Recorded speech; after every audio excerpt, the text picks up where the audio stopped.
د نیوز پری چینل لیدونکو سلام، وخت مو په خیر. ستړي مشه په موکړه مهمو خبرونو ته. کمانډو ځواکونه فیض آباد ته رسیدلي. طالبان 24 ساعتونو کې د بدخشان ولسوالۍ د نیولو ادعا کوي. د افغانستان د دفاع وزارت وايي د شمال ختیځ ولایت بدخشان په مرکز فیض آباد کې تازه دمي کمانډو ځواکونه ځای پر ځای شوي او پلان لري نن شپه د کمانډو او ملکی پاڅونوالو په مرسته چڼیز عملیات پیل کړي. دا په داسې حال کې دی چې په تیرو 24 ساعتونو کې طالبانو د نورو ولایتونو ترڅنګ په بدخشان کې د 9 ولسوالیو کواب، اب، یوان، شهدا، بهارک، زیباک، اشکشم، شکی، نسی او خوخان د نیولو ادعا کړې ده. په ورته وخت کې وسلوال طالبان دا ادعا هم کوي چې په وروستیو 2 میاشتو کې په 22 ولایتونو کې شاوخوا 150 ولسوالۍ نیولې دي. هغه لیست کې چې طالبانو یکشنبه رسنیو سره شریک کړی لیدل کېږي چې ډېری ولسوالۍ په تخار، بدخشان، باغلان، فاریاب او پکتیا کې نیول شوي دي. خو د افغانستان د کورنیو چارو وزارت د ولسوالیو د ټولې جغرافیې بشپړ نیولو ادعا ردوي. دا ډله وايي د تازه نیول شویو ولسوالیو په ور اضافه کېدو سره اوس د دوی تر واک لاندې ولسوالیو شمېر څه باندې 200 ته رسیدلی. افغان حکومت په مشخص ډول د طالبانو لخوا په تیرو 2 میاشتو کې د نیول شویو ولسوالیو په اړه څه نه وایي او د بي بي سي لپاره هم له خپلو سرچینو پرته له بلې لارې د طالبانو د دې ادعا تاییدول نه ممکنه ده. د یاد وزارت په خبرپاڼه کې راغلي ځینې وخت اړتیا ته په کتو افغان امنیتي ځواکونه په یوې ولسوالۍ کې له یوه ځایه بل ځای ته انتقالیږي او دا نو د ولسوالۍ د سقوط په معنا نه ده.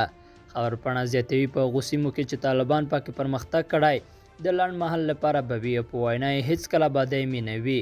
د دغه وزارت په وینا په تیرو 24 ساعتونو کې په کندهار، فراه، پکتیکا او بدخشان کې څو ولسوالۍ بیرته له طالبانو نیولې دي.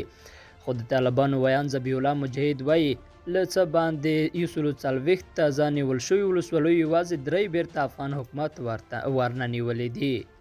جګړه او د سولې حادثې. د نورو ورځو په څېر نن سهار هم طالبانو په بدخشان کې د کوهاب، اب او یوان، شهدا او بهارک، په کندهار کې د پنجویې، په پکتیا کې زیړوک او په فراه کې د فرارود او په تخار کې ورسوج ولسوالۍ د نیولو اعلان وکړ. په ورته وخت کې د ولسمشر لومړی مرستیال امرالله صالح پر خپل ټویټر پاڼه لیکلي طالبان د افغانستان د نیولو او پرې د حکومت وړتیا نه لري. په ورته مهال د جنگ ځپلي هلمند ولایت د مدني فعالانو یوه ډله د یکشنبې په ورځ کابل کې د ملګرو ملتونو دفتر مخې ته راټوله شوې وه او له دې بنسټ په افغان سوله کې د فعال رول لوبولو غوښتنه وکړه. د دغه ډلې په پریکړه لیک کې له ملګرو ملتونو غوښتل شوي پر پاکستان د فشار راوړي چې په افغانستان کې خپله نیابتي جګړه ختمه کړي. بلخوا په دوحه کې د افغان جګړې د ختمولو په موخه د سولې بین الافغاني خبرې له اوږدې مودې راهیسې ولاړې دي او مراکچیان یې ظاهرا یو بل د وخت په ضایع کېدو او سرغړونو تورنوي. دا په داسې حال کې دی چې له افغانستانه د بهرنیو ځواکونو وتلو وروستۍ نیټې ته یوازې 2 میاشتې پاتې دي او د ایټالیا او جرمني په څېر هیوادونو وار د مخه خپل ټول پوځیان له دې هیواده ایستلي. امریکایي پوځیانو هم د باګرام مهمه اډه افغان لوري ته سپارلې ده او تمه کېږي چې په نږدې راتلونکي کې به یې ډېری پوځیان بیرته خپل هیواد ته ستانه شي. آیا پاکستان د امریکا او ناټو پوځیانو ته له افغانستان د وتلو لار هم ورکړې؟ د تېرې جون میاشتې د 22مې پر شپه د نړۍ تر ټولو ستره بروړونکې الوتکه انتونوف AN 225 د افغانستان له پلازمینې کابل ته والوته او سهار د پاکستان د کراچۍ هوایي ډګر کې کېناسته. د الوتکې د کراچۍ هوایي ډګر کې 60 ساعته تیر کړل. د الوتنه پټه نه وه. کراچۍ ته د نړۍ تر ټولو سترې الوتکې پر ورتګ ریپورټونه هم وشول. د پاکستان د هوایي چلند ادارې ویاند وایي د الوتکه د کراچۍ هوایي ډګر کې د تیلو تر اخیستو وروسته بیرته الوتېده. آیا خبره همدومره ساده ده؟ بي بي سي ته په لاس ورغلي لاسوندونه ښیي چې د الوتکه کې د ایټالوي ځواکونو پوځي تجهیزات کراچۍ ته لیږدول شوي دي. له افغانستانه د ناټو او امریکا د وروستیو ځواکونو د وتلو لړۍ له پیل راهیسې انتونوف الوتکې د پوځي تجهیزاتو د لیږدولو لپاره افغانستان ته الوتنې کوي او دا هم د همدې لړۍ برخه ده. د ملکي هوایي چلند او کارکوونکو اسناد ښیي ایټالیا خپل پوځي موټرونه او نور وسایل د همدې الوتکې په وسیله کراچۍ ته رسولي او د دغه ښار له بندره به د سمندر له لارې خپل منزل ته روان شي. د دغو اسنادو له مخې د شهین په نوم خدماتي کمپنۍ اسلام آباد کې د ایټالیا سفارت له دفاعي اتاشې د 3 ورځو لپاره د دغو تجهیزاتو د ګودام د کرایې او ټکس لپاره 868,000 روپۍ ترلاسه کړي دي. د پاکستان د ملکی هوایي چلن برخې کې د دغو وسایلو شمیر 3 ټولګې بلل شوی. جزئیات نه دي شریک شوي، خو 2,842,000 روپۍ ټکس پرې اخیستل شوی. خو د ملکی هوایي چلن ادارې ویان بي بي سي ته ویلي چې دغه انتونوف الوتکه د تیلو لپاره کراچۍ هوایي ډګر کې ولاړه وه او ګواکې نوموړی د بار په اړه معلومات نه لري. ایټالیا تېره اونۍ اعلان وکړ چې له افغانستانه یې خپل ټول ځواکونه ایستلي دي. دغه ځواکونه د افغانستان د لویدیځ په هرات کې میشت وو. د ایټالیا دفاع وزارت ویلي چې تېرو 2 لسیزو کې یې شاوخوا 50,000 ځواکونه د افغانستان ماموریت کې برخه اخیستې. د امریکا ولسمشر جو بایډن اپریل کې اعلان وکړ چې د سپټمبر 13 له افغانستان ټول ځواکونه باسي. د دغو ځواکونو د وتلو لړۍ د تېرې مۍ میاشتې له لومړۍ نیټې روانه ده. د امریکا او پاکستان تړون څنګه و؟ د ایوکون میتروف کمپنۍ اسنادو کې بیا د پوځي تجهیزاتو، موټرونه او لیتیم بیټریو یادونه شوې چې له کراچۍ ایټالیا ته لیږدول کیږي.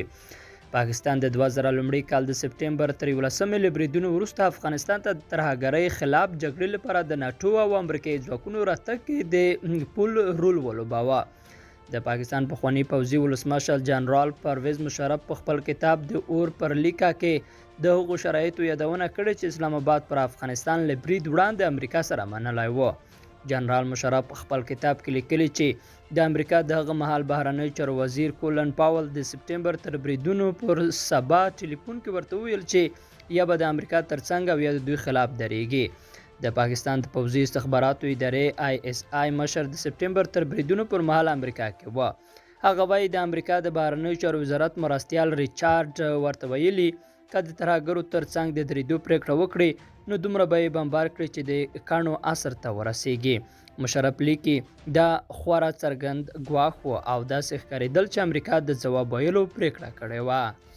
له پاکستان د امریکا غوښتنې جنرال پرویز مشرف وایي د سپټمبر له بریدونو وروسته اسلام آباد کې د امریکا سفیر ویډي چیمبرلین ورته لاندې و غوښتنې مخې ته کېښودې. پاکستان د القاعده غړو ته له پولې د وروختلو اجازه نه ورکوي. له پاکستان تېرېدونکې وسله د ونیول شي، پر اسامه بن لادن د هر ډول مرسته ودرول شي. امریکا ته د دې اړتیا له مخې د پوځي او استخباراتي اهدافو لپاره هوایي لارې او له هر ډول شرط پرته ځمکنۍ اسانتیاوې برابره شوې. امریکا او متحدانو ته د دې ترهګرۍ ضد د پوځي او استخباراتي اقداماتو لپاره سرحدي سیمو ته د لاسرسي زمینه برابره او د دغه کار لپاره د پاکستان د ځمکنیو او هوایي اډو د کارولو اجازه ورکړای شي. امریکا ته باید په سملاسي ډول د پوځي عملیاتو او کورني امنیت په تړاو معلومات ورکړای شي، ځکه دا کار به د امریکا او متحدانو خلاف د ترهګریزو کړنو مخنیوي کې مرستندویه ثابت شي. د سپټمبر د 11 او د متحدانو خلاف د ترهګرۍ نور بریدونه باید په زغرده وغندل شي. د پاکستان حکومت باید دغه هیواد کې د ترهګرۍ په ملاتړ او د امریکا او متحدانو خلاف د بیانونو او څرګندونو مخه ونیسي.